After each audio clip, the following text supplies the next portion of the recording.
শাকচুন্নি ও ডাইনি পুকুর পাড়ে বসে গল্প করছিল। শাকচুন্নি, একটা গ্রামে তো তিনজন থাকা যাবে না। যাই হোক করে ওই পেতনিকে তুমি তাড়ানোর ব্যবস্থা করো। কথাটা তো মন্দ বলিস নি, ওই পেতনিকে তাড়াতেই হবে, আর পাচ্ছি না সহ্য করতে। আর বলো না, কি চার চরণের ঘুম। ও মা গো, মরে যাই লো শাকচুন্নি।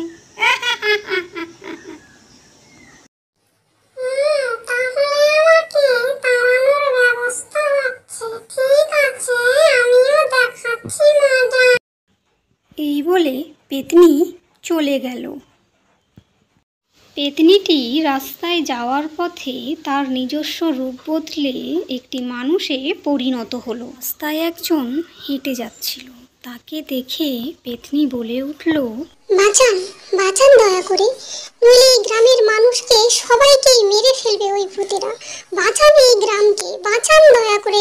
ভূতেরা? কোথায় ভূতেরা? কি বলছেন কি এসব আপনি? ওই পুকুর পাড়ে বসে আছি, আমি আড়াল থেকে সব শুনেছিলাম। আজ রাতে সবাইকে খেয়ে ফেলবে ওই পেতনিগুলি, শীঘ্রই কিছু করুন।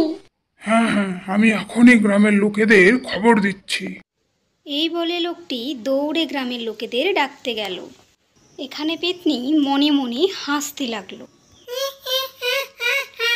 নিজের রূপ ধরে সে মনে মনে বলল, এইবার আমি তোদের তাড়িয়ে ছাড়বো।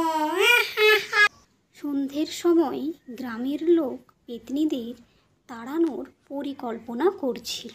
এই পেতনি দুটোকে আজ তাড়াতে হবে। আজ রাতে সবাই তৈরি থেকো। দেখতে দেখতে সন্ধে ঘনিয়ে এলো। সবাই দলবল বেঁধে বেরিয়ে পড়ল পেতনিদেরকে মারতে। এই ডাইনি, ডাইনি রে, ও রাত তো ঘনিয়ে এলো, বলি মানুষের ঘাড় মটকাবি না? খিদেই তো পেট চোঁচো করছে, ওর রে ওর। চলো চলো। গ্রামের লোক আড়ালে বসে সমস্ত কথা শুনছিল। আচ্ছা, তাহলে আমাদের ঘাড় মোটকাবি তোরা? ঠিক আছে, দেখা যাক কে কাদের ঘাড় মোটকায়। আজ তোদেরকে মেরে গ্রাম ছাড়া করব শাকচুন্নি, আজ মরবি তোরা। এরপর ঝাঁপিয়ে পড়লো গ্রামের লোক ডাইনিদেরকে মারার জন্য। ওরে বাবারে, মেরে ফেললো রে। বাঁচা রে কেউ, বাঁচা, ওরে বাঁচা। কে বাঁচাবে রে আমাদের?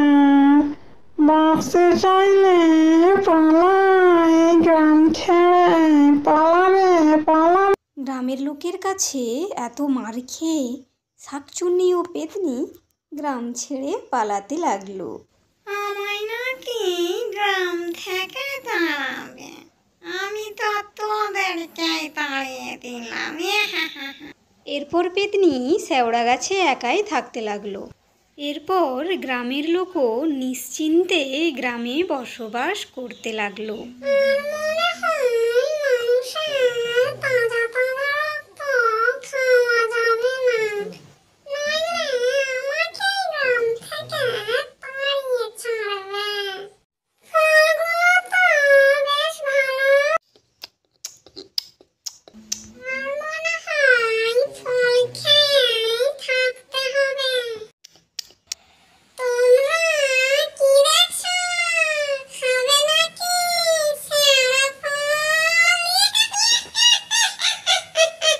কেমন লাগলো পেতনির গল্প? খুব ভালো হয়েছে, খুব মজা পেয়েছি গল্পটা শুনে। আমায় আবার গল্প শোনাবে।